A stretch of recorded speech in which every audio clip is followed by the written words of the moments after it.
श्री लक्ष्मी देवीची कहाणी द्वापार युगाची अधिष्ठाची सौराष्ट्र देशाची मोहिनी श्री महालक्ष्मी देवी ही कहाणी 8 पाट नगर होतो. नगराचा एक राजा होता. त्याचे नाव होते भद्रशेष. तो दयाळू शूर प्रजापक्ष होता. देवांना ब्राह्मणांना साधू संतांना सुखवीत होता, आनंद देत होता. राजाचे स्त्रीचे नाव होते सूरजचंद्रिका होतो. नाव चांगले होते पण स्वभावात अहंकार. मागील जन्मी एका वेश्याची पत्नी होती. तिचं नवऱ्याशी भांडण होई. भांडणानं वैतागली. रागानं घराबाहेर पडली. अनुवानी रानातून तिला दिसली सुवासिनी. त्या घरी त्या लक्ष्मीचे व्रत ते तिनं पाहिलं. त्यांच्या बरोबर तिने व्रत केलं. दुःख विसरली. दारिद्र्य गेलं. परिस्थिती सुधारली. देवीची भक्ती पळाली आणि कलावंत वरांतरे मरण पावली. ती पुढे तिचा पुनर्जन्म झाला. स्त्रीचा जन्म पुन्हा मिळाला. पण भाग्य उजळलं. भद्रशवा राजाशी तिचा विवाह झाला. ऐश्वर्यात होऊ लागली. ग्रवाने ती फुगली. गोरगरिबांना विसरली. दोऱ्या ताटाने फुगली. दासादासींना रागवली. एकदा काय झालं, देवीच्याच मनात आलं राणीला भेटावं, मागच्या जन्मीची आठवण द्यावी, ओळखीने बघावं. राणीच्या राजवाड्यात सुखाने राहत आहे. राजाचं कौतुक राजाई करतोय. लाड पुरवीत आहे. राणीची 7 पुत्र आणि 1 कन्या होती. कन्येचे नाव होते शांबाला. एके दिवशी काय झालं, देवीने म्हातारीचे रूप घेतलं. फाटकं वस्त्र नेसली. माथी मळकट बसला. हा पाहती काठी घेतली. काठी टेकीत राणीला भेटायला गेली. तिने आरोळी दिली. अरे हाय का घरात कुणी हास का देईल का? दास बाहेर आले. म्हातारी दारात दिसली. तिने विचारलं, कोण ग तू? आलेस कुठून? काय काम काढले आहे? तुझे नाव काय? गाव काय? तुला हवं काय? अधून मधून खोकत हळू आवाजात म्हणाली, ही माझं नाव कमला. द्वारकेहून आले राणीला भेटायला. कुठे आहेस ग राणी? दासी म्हणाली, राणी साहेब महालात आहेस. अगं सगळ्यांशी गप्पा मारताय. त्यांना सांगितलं तर माझ्यावर आरोपतील. त्या कशा भेटणार तुला? अवतार तुझा पाहून ओरडतील, उन बोलतील. त्याच्या सगळ्याही तुला हसतील. तू जरा ओढशाला बीस. मैत्रिणी गेल्या की मी सांगते. त्या म्हातारी रागावली, मनोमन संतापली. तुझी राणी पैशाला पाहिली, माणुसकी विसरली. दारिद्र्य ही मेली. आज झाली राणी, पण देवीला विसरली. माझ्यामुळेच ना, मीच तिला सांगितली देवीचं. आज देवी गेलं, पण राणी पदावर बसली. देवीला आठवणी राहिली नाही. गर्व झाला संपत्तीचा. पैशाची धुंदी आली. गोरगरिबांची पर्वा नाही. थोरा मोठ्याच्या मुली त्या झाल्या मैत्रिणी. म्हातारी गरीबाने विचारली, तिला कोण विचारले, पण त्याचं फळ तिला भोगावंच लागेल. तेव्हाच तिचे डोळे उघडतील. दासी घाबरली, पण म्हातारीला पाणी दिलं. हात जोडून म्हणाली, हे वर मला सांगाल का? मी ते नेमानं करीन. मातणार नाही, घेतला वसा टाकणार नाही, दिलेला शब्द म्हणणार नाही. त्या दासीला व्रताचा वसा सांगितला. म्हातारी उठली. काठी टेकीत निघाली. तोच मांडीवरून राणीची कन्या शांबाला धावत आली. ही अंतिम शाप मागे घ्या. पाया पडते तुमच्या. म्हातारीच्या मुलीचा दया आली. म्हातारीला क्षणभर त्या मुलीकडे पाहिलं आणि तिच्या लक्ष्मी व्रताचा वस्य सांगितला. मुलीचा निरोप घेऊन म्हातारी निघणार. तोच राणी मांडीवरून दाराशी येते तर म्हातारी दिसली. राणी ओरडली, ए थरटे, कशाला ग आलीस? जाय तू, उठ म्हणते ना. जातेस का नाही? दुसरी घर नाही दिसली ते म्हातारीने संतापाने घराघर डोळे फिरवले, कपाळावर आड्या पसरवल्या आणि ती तडक घराबाहेर पडली. दासीने लक्ष्मी व्रत केलं, तिची स्थिती सुधारली, दासी पण गेलं. संसार सुखाचा झाला. पुढं मार्गशीर्ष महिना आला. पहिल्याच गुरुवारी श्यामबाईने लक्ष्मी व्रताची सुरुवात केली. सगळे नियम धर्म पाळले. 4 गुरुवार तिनेच लक्ष्मी व्रत केलं. शेवटच्या गुरुवारी येता सांग उद्यापन झालं. सिद्धेश्वर राजाचा पुत्र मालाधर राजाशी श्यामबालेचा विवाह झाला. राजवैभवातील श्यामबालेला राजवैभव मिळाले. हा होता लक्ष्मी व्रताचा प्रभाव. सुखा समाधान संसार चालू होता. भद्रसेवा हा सुरचंद्रिका राणीचे मात्र भाग्य फिरले. शत्रूने राज्यावर चाल केली. भद्रसेवाचे राज्य लुबाडले. सुरचंद्रिकेचं राणीपद केलं. भद्रसेवाला वाईट वाटलं. पूर्वीचे दिवस आठवले. रानावनात फिरून राजा राणीने कष्टाचे दिवस काढत होते. भद्रसेवाला कन्येला भेटावंसं वाटले. तो एकटाच निघाला. चालून चालून दमला. नदीकाठीवर विश्रांतीसाठी थांबला. नदीकडे येताना राणीच्या दासीने भद्रसेवाला पाहिलं. घाईघाईने ती राजवाड्यात गेली.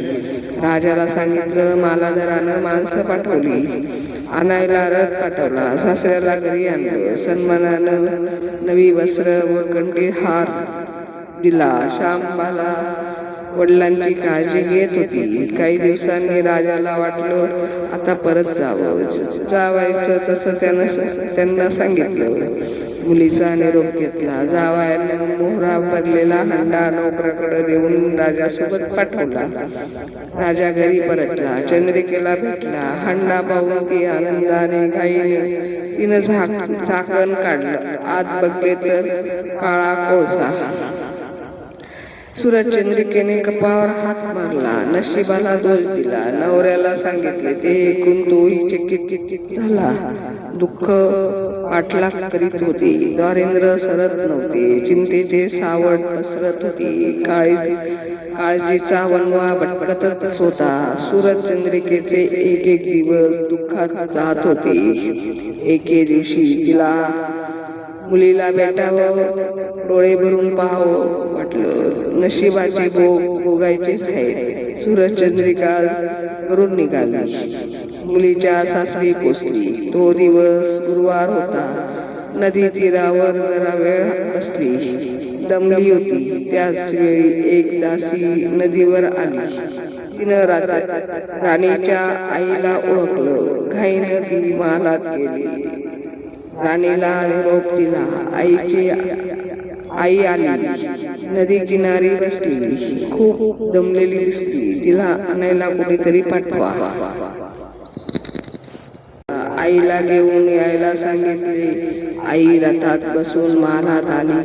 आईला बघताच श्यामबालेने आनंदाने मिठी मारली. मुलीचे वैभव पाहून तिचे मन तृप्त झालं. तोडून शब्द फुटेना. आईचं स्थान केलं. मुलीनं तिला पैठण दिली. ही सोन्या मोत्याचे दागिने दिले. आईचे रूप अधिकच खुललं. दुपारची वेळ झाली. श्यामबालेने भक्तिभावाने लक्ष्मीची पूजा केली. आरती झाली. धूप दीपाचा वास दरवळला. श्यामबालेचा कडकडीत उपवास होता. भोजनाची तयारी झाली. तिनं आईला जेवायला बोलावलं.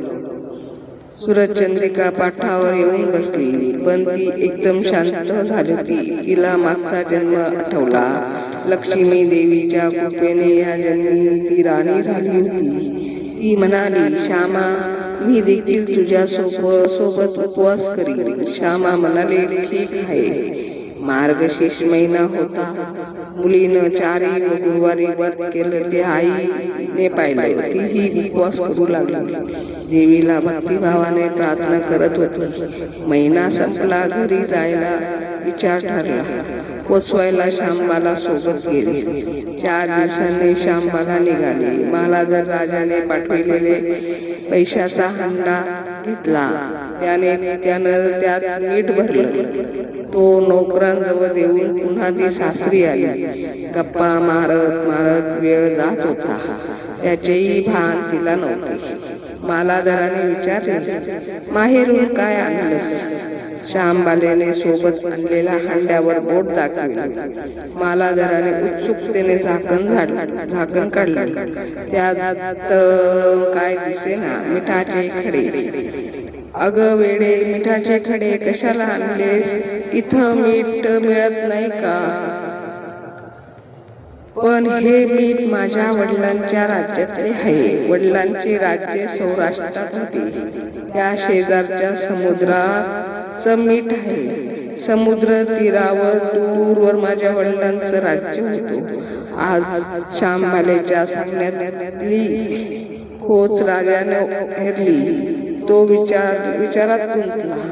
श्यामबाला म्हणाली, हे मीठ जीवाचं अमृत आहे. अन्नाचं चव येते ती मिठानंच. मीठ नसलेला पदार्थ आळणी. ज्याचं मीठ खावं त्याच्याशी इमानी असावं. त्याचं रक्षण करावं. कामात कसूर झाली तर प्रसंगी प्राणी द्यावे. मालाधराने राजा निश्चराने उठला. त्यानं आपले सेवक सासऱ्याकडे पाठविले. त्यांना बोलावून घेतलं. भद्रशवाला काय झालं कळलं नाही. ताबडतोब तो जावयाकडे आला. दोघांनी गुप्त बैठक बसली. विचार पक्का ठरला. भद्रशवाने अनुमती दिली. मालाधराने मुख्य सेनापतीला तात्काळ भेटण्यास बोलावलं. सेनापती आले. त्यांनी मालाधराला वंदन केले. आज्ञा करावी महाराज. ते म्हणाले, भद्रशवा, राज्य जिंकलेल्या शत्रूवर ताबडतोब स्वारी करा. प्रत्येक सैनिकाच्या हातावर हांड्यातला मिठाचा खडा ठेवा. शपथ घेऊन प्रत्येकाला झुंजायला सांगा. राजाची आज्ञा झाली तशी सेनापतीची व्यवस्था केली. दुसऱ्या दिवशी सोबत सेना घेऊन बेसावध शत्रूवर चाल केली. शत्रूच्या राज्यावर सारे सैनिक तुटून पडले. मालाधराचे सैन्य बेभान लढत होते. शत्रू सैनिक जमिनीवर कोसळत होते. सूर्य पश्चिमेकडे जात होता. अंधार हळूहळू पसरत होता. शेवटी मालाधराच्या सैन्याने शत्रूचा फडशा पाडला. अपूर्व विजय मिळवला. भद्रशवाचं राज्य पुन्हा मिळवलं. मालाधराला व श्यामबालेला ही आनंदाची बातमी सेनापतीने ताबडतोब कळविली. सैनिकांनी शत्रू राज्यातील खजिना लुटला. अफाट संपत्ती मिळाली. तो पोत्यात भरून मालाधराकडे आणली. त्यात सोन्याच्या मोहरा, बरीच नाणी होती. शस्त्राचा साठाही होता. मालाधराने भद्रशवाच्या सूरजचंद्रिका राणीस घेऊन यायला सांगितला. ती आल्यावर घरात आनंदाचं उधाण झालं होतं. तो होता गुरुवार. दीपाचा सुगंध दरवला. तिनं तिच्या आईनं उपवास केला. रात्री देवाची आरती झाली. नैवेद्य झाला. अशी ही लक्ष्मी व्रताची कहाणी.